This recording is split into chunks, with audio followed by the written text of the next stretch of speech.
the world belong to God. Here's where we have our big arguments with some. A lot of people think that the devil owns what he got. But that's a lie. Now, God can give you something. He can give you something good and perfect. He'll give it to you. That's what he gave Adam. He gave Adam a beautiful world, uncontaminated and pure. But Adam, falling from grace, and men like him, contaminated the precious gifts of the world, of the earth, and turned it into world system. But God owns it. Now you may misuse something, but God still owns it. Now the devil is evil, but God still owns him. The Bible said that God created him as one of the most beautiful angels in heaven. Now he fell because he went against God. But honey, whether you accept it or not, God still owns him. Can you hear what I said? And to prove that God owns him, in the end, God don't deal with it. But I find today that the world is speaking about world government, talking about things that man invents. The inventions of what we call world power. God said, I own all that. And I'm telling you here tonight, even your enemies and the enemies against God, God owns them too. He said, not only do I own the earth, but I own the world. I own the evil mind. I own the crooks. I own the banker. I own the insurance. I own Los Angeles. I own Las Vegas. I own Atlantic City. And that's why he said the wicked will heap it up, but the just will put it off. Because God said, I own it all.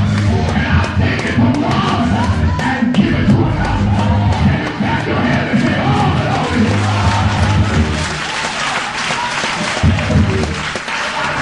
wait a minute. So some of y'all don't share this. You clap your hands, some of y'all don't share this. What do you call? You call religious fanatics. And don't forgive me for talking like I'm talking. But some of y'all can't give because that was your mind so narrow. So you not only ask God for your miracle, but your mind so narrow, you're going to tell God how you going to do it.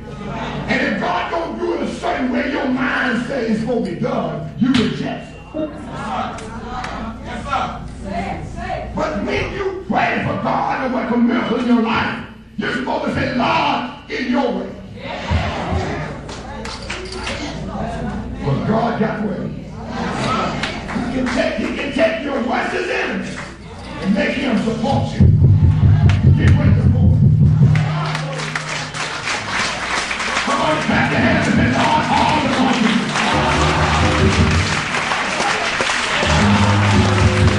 All the say yes to God. You see, a lot of folks say, well, God only controls it. God owns it all. Now you may misuse it and abuse it, but God's coming back for questions and answers about it. That's why he said when he comes, the book's going to be open. And everybody, he didn't say just the sanctified. He didn't just say the so-called church people. He said, but the great, the small, the rich, the poor, and every nation and creed and nationality is going to stand before him. And the books is going to be open. And God is going to judge them. And I heard him say that every knee going to bow and every tongue going to confess that he is Lord of Lords and that he is King of Kings. Somebody said, thank you, Lord. Let your narrow mind cause you to miss a blessing in life. Because God got ways of breaking down. You see, God raised Moses up, not in a Christian house.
that draw